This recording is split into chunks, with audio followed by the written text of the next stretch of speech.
ఇది మన సమాజంలో జరుగుతున్నటువంటి పరిస్థితి. డిగ్రీలు చేస్తాం, దొంగ బాబాలని నమ్ముతాం. డిగ్రీలు చేస్తాం, దొంగ బాబాలు నమ్ముతాం. చదివితే నిజంగానే ఉన్నమతి పొందా. సో ఇక్కడ ఒక సామెత ఉంటుందండి. ఇప్పుడు మనము జనరల్గా మనకి ఎట్లుంటుందంటే ఒక క్లాస్ రూమ్ తీసుకోండి. ఫస్ట్ బెంచెస్ ఎవరైతే ఉన్నారో వాళ్ళు మంచిగా చదువుకునే వాళ్ళు. ఫస్ట్ బెంచెస్ ఎవరైతే ఉంటారో వాళ్ళు అద్భుతంగా మంచిగా చదువుకుంటారు, మంచి డౌట్లు అడుగుతారు. ఇక భవిష్యత్తులో వాళ్ళు ఒక మంచి స్థాయికి పోతారు. ఏమవుతారు? ఒక ప్రభుత్వ ఉద్యోగి అవుతాడు, లేదంటే ఒక ఐఏఎస్, లేకపోతే ఒక ఐపీఎస్, ఇట్లా ఒక ప్రభుత్వ ఉద్యోగి, గవర్నమెంట్ ఎంప్లాయీ అవుతారు. వీళ్ళంతా కూడా సమాజంలో వీళ్ళంతా కూడా అవుతారు. సో వీళ్ళ పని ఏంది? ప్రభుత్వం ఏది చేయమంటే అది చేస్తూ ఉంటారు. సో ఇక సెకండ్ బెంచెస్ ఏంటంటే కొంచెం తక్కువ చదువుతారు కాబట్టి వీళ్ళు ఏమవుతారంటే బిజినెస్ మ్యాన్లు అవుతారు. ఒక కొంచెం తెలివి ఉన్నాడు ఏం చేస్తారంటే బిజినెస్ పెట్టుకొని బిజినెస్ మ్యాన్ అవుతారు. సో ఈ బిజినెస్ మ్యాన్ ఏం చేస్తారంటే వీళ్ళను ఎవరి గవర్నమెంట్ ఎంప్లాయీని ఐఏఎస్ ఐపీఎస్ కంట్రోల్ చేస్తుంటారు ఎప్పటికప్పుడు. సో అదేవిధంగా థర్డ్ బెంచెస్ ఏమవుతారు? పొలిటీషియన్స్ అవుతారు. వీళ్ళు ఏం చేస్తారు? ఇటు బిజినెస్ కమిటీని, ఇటు ఐపీఎస్ అధికారులను కంట్రోల్ చేస్తుంటారు. ఇక ఫోర్త్ బెంచెస్ ఉంటారు. ఫోర్త్ బెంచెస్కి తర్వాత వాళ్ళు ఏం చేస్తారు అంటే కొంచెం వాళ్ళు చిచ్చోరగాలు కదా. సో గూండాలు, రౌడీలు అవుతారు. గూండాలు చిల్లరగాలుగా తయారవుతుంటారు. సో వీళ్ళు ఏం చేస్తుంటారు? ఇటు పొలిటీషియన్స్ కంట్రోల్ చేస్తుంటారు, ఇటు బిజినెస్ మ్యాన్ కంట్రోల్ చేస్తుంటారు, ఇటు ఐఏఎస్ ఐపీఎస్లో కంట్రోల్ చేస్తుంటారు. ఇక లాస్ట్ బెంచెస్ ఎవరైతే ఉంటారో వీళ్ళు ఎవరైతారంటారో వీళ్ళంతా బాబాలు, సన్నాసులు అవుతా ఉంటారు. వీళ్ళు ఏం చేస్తారంటే ఈ హోల్ సిస్టమ్ మొత్తాన్ని కూడా వీళ్ళే కంట్రోల్ చేస్తారు. వీడి దగ్గరికి, ఈ బాబా అనే దగ్గరికి ఐఏఎస్ ఐపీఎస్ వచ్చి మొక్కుతారు, బిజినెస్ మ్యాన్లు వచ్చి మొక్కుతారు, పొలిటీషియన్స్ వచ్చి మొక్కుతారు, రౌడీలు గుండాలు వచ్చి కూడా మొక్కుతారు. మొత్తం సిస్టమ్ అంతా కూడా మన భారతదేశ సిస్టమ్ అంతా కూడా గిట్లే ఉంటుంది. సో వీళ్ళందరినీ కంట్రోల్ చేసేది ఈ బాబాలు, ఈ సన్నాసుల పేరు మీద ఈ గోచిలు కట్టుకునేటువంటి దొంగ బాబాలు అంతా ఉంటారు. వాడికి చదువు రాదు, సంధ్య రాదు, అక్షర ముక్క రాదు. వీడు ఏంటంటే సమాజంలో ఉండేటువంటి అన్ని వీక్నెస్ అని పట్టుకొని చేస్తూ ఉంటాడు. ఇప్పుడు ఇంత తెలివి ఫస్ట్ బెంచ్లో ఐఏఎస్ ఐపీఎస్ ఉన్నాడు, ఇంత తెలివి ఉన్నాడు ఏం చేస్తాడు?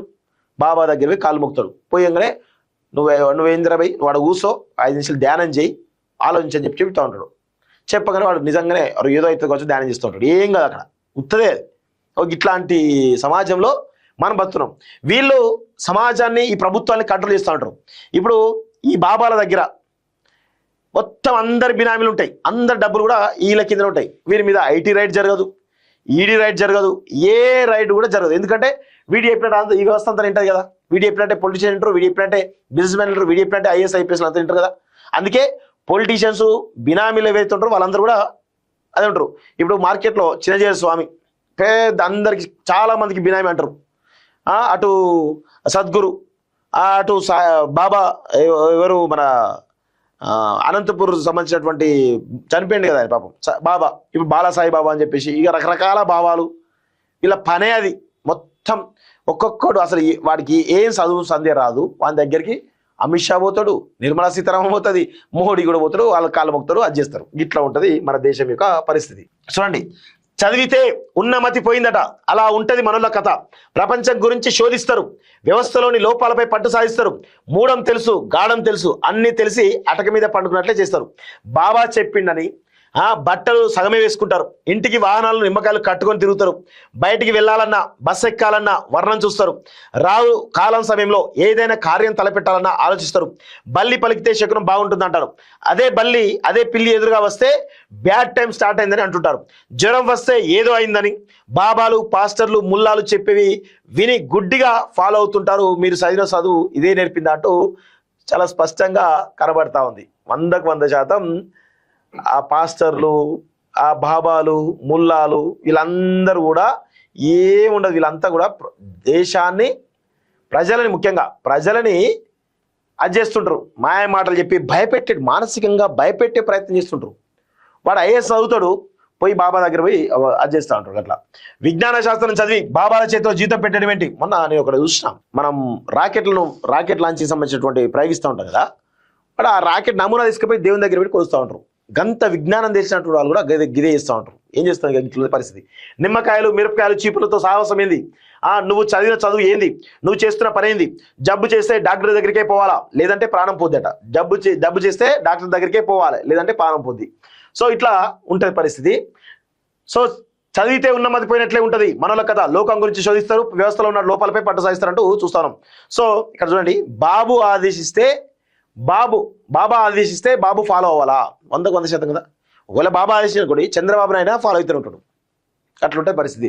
మనం చదివిన చదువు, పొందిన జ్ఞానం, సంపాదించిన విజ్ఞానం జీవితంలో ఎప్పుడో ఒకసారి ఉపయోగపడాలి కదా.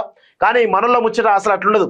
చదివింది బారిస్టర్ అయినా బాబా చెప్తేనే నోరు తెరిచి మాట్లాడాలి. మనకు ఆకలైనప్పుడు కాదు, పాస్టర్ చెప్పిన ముహూర్తానికి తినాలి. మనకు దూపైనప్పుడు కాదు, ముల్లా సిగ్నల్ ఇస్తేనే నీళ్లు తాగాలి. ఆఖరికి వాళ్ళు చెప్పిన టైంకే ఇంట్లోకి వెళ్ళి బయటికి వెళ్ళాలి. అట్లుంటది కొందరు చదువుకున్నలా ముచ్చట. గొప్ప గొప్ప చదువు చదివినా గోరీలు అఘోరీలు చెప్పినట్లు నడుచుకుంటారు. గొప్ప చదువు చదివినా గోరీలు అఘోరీలు చెప్పినట్లు నడుచుకుంటారు. అక్కడ బాబా ఇస్తే ఇక్కడ బాబు ఫాలో అవుతారు అనమాట. దానివల్ల సాధించేది ఏముంటుందో ఏమో కానీ మనిషి మొత్తం ఒక ట్రాన్స్లోకి వెళ్ళి కొత్త లోకంలో వివరిస్తుంటారట. గట్లా చేస్తారు ఈ బాబాలందరూ. అందరూ దొంగలే. బాబా అని పేరు చెప్పుకున్న ప్రతి ఒక్కడు కూడా దొంగలే. ఎవ్వనికి కూడా కనీసమైన జ్ఞానం కూడా లేదు. ఇప్పుడు గరికపాటి చెప్తున్నాడు ప్రవచనాలు కదా, అవి విరేచనాలు. ఆడు చెప్పేటి అన్ని కూడా దొంగ ప్రవచనాలు అన్నీ. వాడి చూడండి ఎంత మధ్యాహ్న భోజన పథకం కింద ఎంత దాన్ని మళ్ళీ దుష్ప్రచారం చేసి చెప్పి సమర్థించుకునే ప్రయత్నం చేస్తున్నాడు. క్షమాపణ చెప్పాల్సింది పోయి ఆ దొంగ. సిగ్గు శరం లేకుండా ఉంటారు ఇట్లా బాబాలంతా కూడా. సింపుల్ గా సొల్యూషన్ ఇస్తారన్నా. చదువు అంటే డిగ్రీలు పట్టాలు మాత్రమే కాదు, ఇది క్రిటికల్ థింకింగ్, హేతుబద్ధత, సందేహించే శక్తిని పెంచాలి. కానీ మన విద్యా వ్యవస్థలో అవి ఉండవు. లెక్కలైతే చదువు ద్వారా సంపాదించిన విజ్ఞానాన్ని జీవితంలో వాడాలి. అనిశ్చితులు, భయాలు, ఒత్తిళ్లను నివారించడంలో వాడరు. అందుకే బాగా చదివిన వాళ్ళు కూడా ఇన్సెక్యూరిటీ, అనిశ్చితి భయాలతో బాబాలు, పాస్టర్లు మరో బోధకుడి వైపు పరుగులు తీస్తారు. సో వాళ్ళైతే ఒక సింపుల్ సొల్యూషన్ ఇస్తారు కదా, అది మనసుకు రిలీఫ్ ఇస్తుంది. చదువుకుంటే వచ్చిన లాజిక్ మైండ్ ఆ భయాల నుంచి ముందు ఓడిపోతుంది. అంటే అక్కడ చదువుకు విలువ లేదని కాదు, మన చదువులు ఇంకా పూర్తిగా రేషనల్ థింకింగ్ ను పెంచలేదు. అది మన బలహీనతలు మాత్రమే హైలైట్ చేస్తుంది. సో ఇండియన్ ఎడ్యుకేషన్ సిస్టమ్ అనేది ఇంకా కూడా మనకు రేషనల్ థింకింగ్ చేయడానికి అవకాశం ఇస్తలేదు. అట్లాంటి అవకాశం లేదు మన ఎడ్యుకేషన్ సిస్టంలో. సో అందుకే మనం బలహీనతతో ఉంటాం కాబట్టి ఈ బాబాలు ఇంకా ఇట్లా నేర్చుతూ ఉంటారు. సో చదువు గొప్ప, సంస్కారం దిబ్బ. దిగజారి దిగంబర పూజల సంస్కృతి సంప్రదాయాల గురించి అనడం లేదు. మన సంస్కృతి సంప్రదాయాలు చాలా గొప్ప అని ప్రపంచ దేశాలు చెప్తున్నాయి. దాంట్లో ఎలాంటి సందేహం లేదు.